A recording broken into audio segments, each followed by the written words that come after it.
말씀 찾도록 하겠습니다. 말씀은 마가복음 8장 14절에서 21절 말씀까지입니다.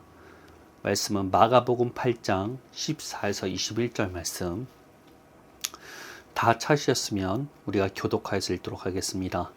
제자들이 떡 가져오기를 잊었음에 배에 떡 한 개밖에 그들에게 없더라. 예수께서 경고하여 이르시되 삼가 바리새인들의 노릇과 헤롯의 노력을 주의하라 하시니 제자들이 서로 수군거리기를 이는 우리에게 떡이 없음이로다 하거늘 예수께서 하시고 이르시되 너희가 어찌 떡이 없으므로 수군거리느냐 아직도 알지 못하며 깨닫지 못하느냐 너희 마음이 둔하냐 너희 눈이 있어도 보지 못하며 귀가 있어도 듣지 못하느냐 또 기억하지 못하느냐.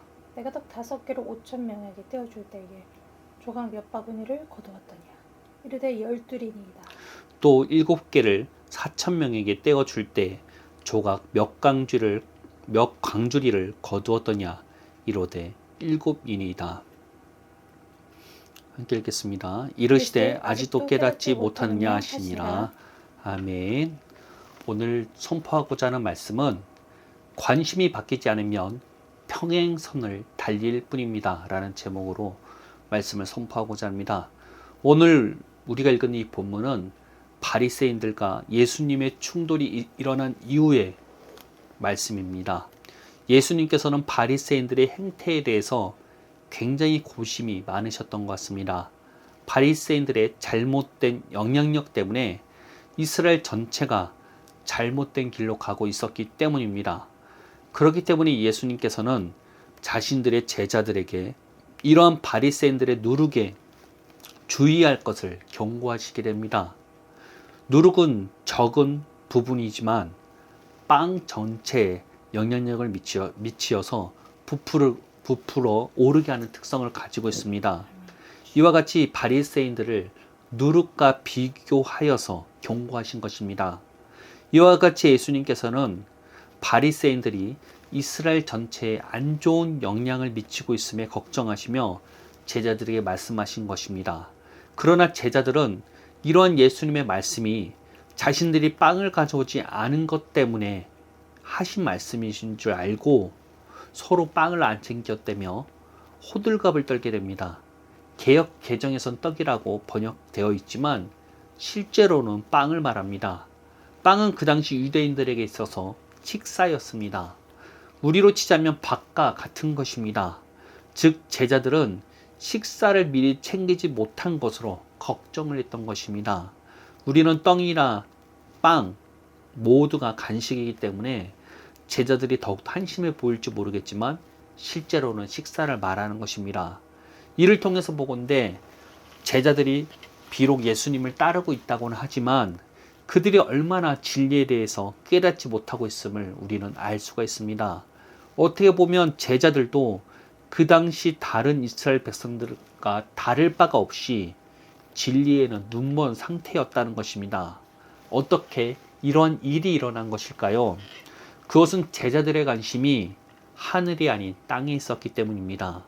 제자들은 예수님을 따른 이유는 예수님께서 메시아가 되신다고 믿었기 때문이었습니다.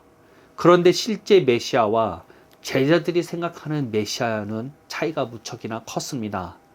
예수님께서는 하나님의 말씀대로 모든 인류의 죄를 대신 감당하기 위해서 십자가를 지심으로써 죄를 해결하고 하나님과의 관계를 회복시키시기 위해서 오셨습니다. 그러나 그 당시 제자들 뿐만 아니라 모든 이스라엘 백성들은 메시아를 다윗과 같은 영웅적인 왕으로 생각했습니다. 자신들을 로마의 압제에서 벗어나게 해주고 솔로몬의 때처럼 부유하게 만들어줄 왕으로 생각했던 것입니다. 헤롯이 메시아의 오심을 듣고 아기들을 학살한 이유도 여기에 있습니다. 헤롯은 메시아가 오면 자신의 위치가 흔들릴 것을 두려워하여 아기들을 학살한 것입니다. 그 당시 이스라엘 백성들은 이와 같이 메시아를 다윗과 같은 왕으로서 기대하고 있었던 것입니다. 그렇게 제자들은 예수님이 다윗과 같은 왕으로 오신 분으로 기대하고 모인 자들이었습니다. 그들의 관심은 하나님이 아닌 땅에서의 성공과 번영에 있었던 것입니다. 그렇게 예수님의 말씀에 온전히 반응할 수가 없었습니다. 예수님과의 대화 대부분이 평행선을 달릴 뿐이었다는 것입니다. 그렇기 때문에 예수님께서는 나중에 고난을 받고 죽으심을 당한 후에 부활하시게 될 것을 밝히시자 예수님을 그리스도라 고백했던 베드로가 불같이 화내며 예수님을 말린 것입니다. 가룟 유다는 예수님께서 자신의 기대하는 메시아와 다르다고 생각하니 서슴없이 예수님을 종교 지도자들에게 팔아버리게 됩니다.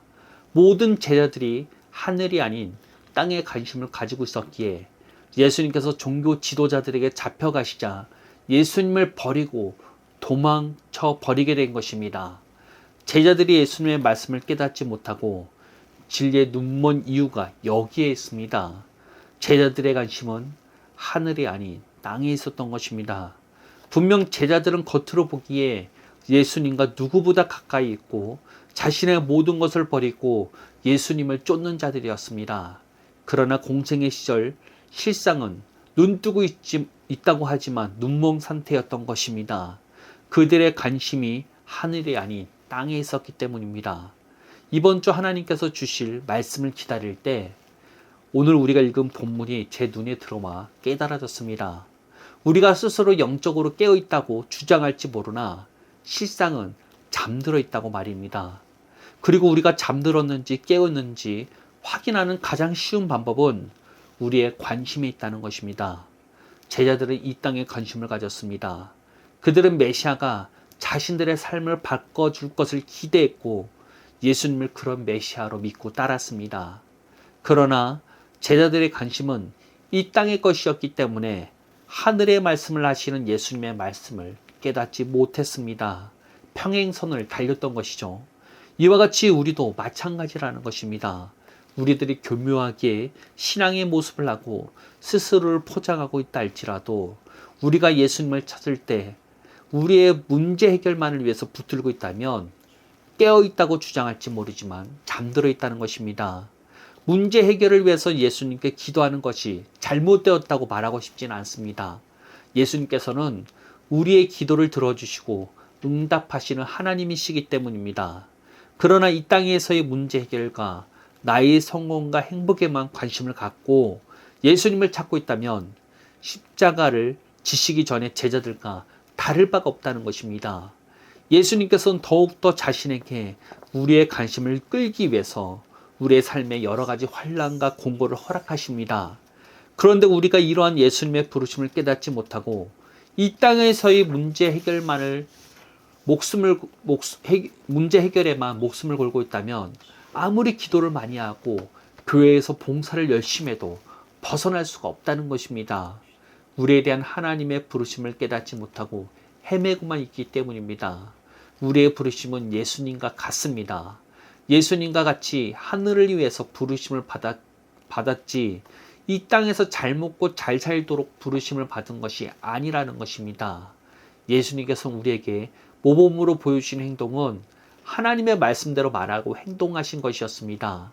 사탄에게 시험을 당하셨을 때도 하나님의 말씀을 그대로 말함으로 사탄의 강교한 유혹을 물리치셨습니다. 본격적인 사역을 하셨을 때에도 세밀한 하나님의 음성 그대로 말씀하시고 행동하셨습니다. 종교 지도자들이 도끼 눈으로 쳐다보고 사람들이 돌을 들어도 예수님께서는 하나님의 말씀대로 말하고 행동하심으로써 하나님을 나타내셨습니다. 십자가는 그런 예수님의 순종의 결과이며 이를 통해서 하나님을 나타내신 것입니다. 우리 역시 하나님을 나타내도록 부르심을 받았습니다. 이 땅에서 잘 먹고 잘 살기 위해서 부르심을 받은 것이 아니라는 것입니다. 그렇기 때문에 우리들은 우리의 부르심을 깨달아야 합니다. 우리의 관심은 땅이 아닌 하늘에 있어야만 합니다. 그래야만 정말로 우리가 바라는 문제가 해결되기 시작합니다. 문제 해결만을 위해서 하나님을 찾을 때 계속적으로 늪에 빠져갈 수밖에 없지만 자신을 내려놓고 하늘의 것을 구하기 시작하면 문제 해결은 자연스럽게 이루어지게 되어 있다는 것입니다. 문제 해결이 이루어지지 않는다 해도 세상이 우리를 지배하지 못하게 되는 것입니다. 하늘의 것에 초점을 맞추어야 합니다. 우리의 부르심에 초점을 맞추어야 합니다. 왜냐하면 우리의 부르심은 하나님을 나타내도록 부르심을 받았기 때문입니다. 이 말은 가정, 직장 다 버리고 교회 가서 기도만 하라는 것이 아닙니다. 무엇을 하더라도 어느 곳에 있더라도 예수님을 나타내는 삶이 중요하다는 것입니다. 예수님을 나타내는 삶은 무엇인가 성공해서 사람들 앞에 예수님을 증거하고 그런 게 아닙니다. 상을 탈 때 믿는 연예인들이 예수님께 영광을 돌린다고 고백을 하죠. 이런 고백이 예수님을 나타내는 삶이 아닙니다. 예수님을 나타내는 삶은 예수님의 말씀대로 말하고 행동하는 삶입니다. 예수님께서 공생의 삶 동안 보여주신 그대로 따라가는 삶입니다. 예수님의 제자들은 예수님의 십자가 사건과 부활을 경험하며 진짜 메시아가 무엇인지 깨닫게 되었습니다. 그때부터 제자들은 땅에 있는 것을 위해 사는 것을 버려버리고 정말로 하늘을 위해서 사는 삶을 살았습니다. 제자들은 하나님의 말씀대로 말하고 행동함으로써 놀라운 기적을 일으키게 됩니다. 제자들에게 능력이 있는 게 아닌 말씀대로 말하고 행동하였기에 하나님께서 제자들을 통해서 기적을 보여주신 것입니다. 세상이 제자들을 핍박하고 죽이더라도 하나님을 찬송하며 기쁜 마음으로 누리는 삶을 살았습니다. 우리도 이러한 제자들과 같이 되어야 합니다. 땅이 아닌 하늘에 관심을 두어야 합니다. 모든 문제와 어려움을 내려놓고 하나님의 말씀으로 자신을 주장해야 합니다.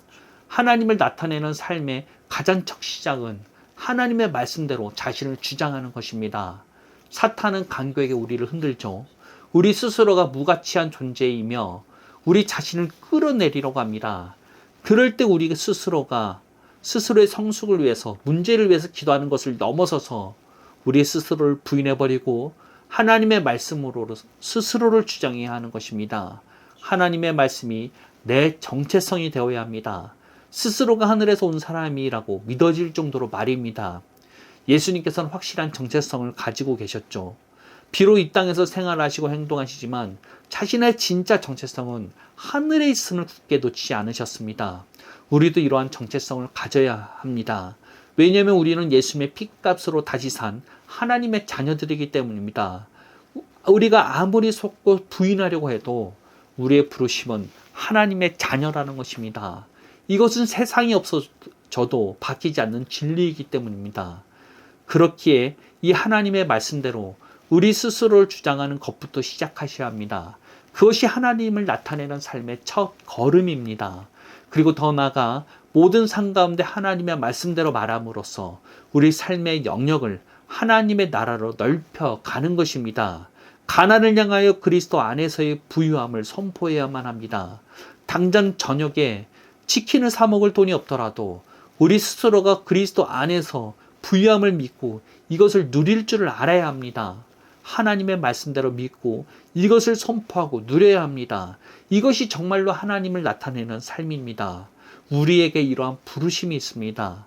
이 땅에서의 문제 해결만을 위해서 하나님을 찾다가 사그라드는 부르심을 받은 것이 아니라는 것입니다. 우리의 부르심은 이 땅에서 하나님을 나타내도록 부르심을 받은 것입니다. 그렇기에 관심을 바꾸셔야 합니다. 아무리 기도 많이 하고 교회 봉사 많이 한다 할지라도 관심이 하늘이 아닌 땅에 있다면 영적으로 깨닫지 못하고 있을 뿐만 아니라 영원히 예수님과 평행선을 달릴 수밖에 없다는 것입니다. 하늘에 관심을 두셔야 합니다. 하나님을 나타내는 것에 초점을 맞춰야 합니다.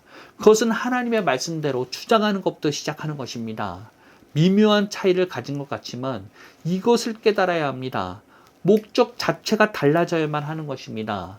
문제 해결만을 위해서 사는 삶에서 하나님을 나타내는 삶으로서 바뀌셔야 합니다. 이것이 깨달아지기를 간절히 소망합니다. 그리고 저 자신도 이것이 제 삶에 체화되기를 바랍니다. 말로만 아는 것처럼 떠드는 것을 넘어서서 제가 정말 하나님을 나타내는 삶을 살기를 소망합니다.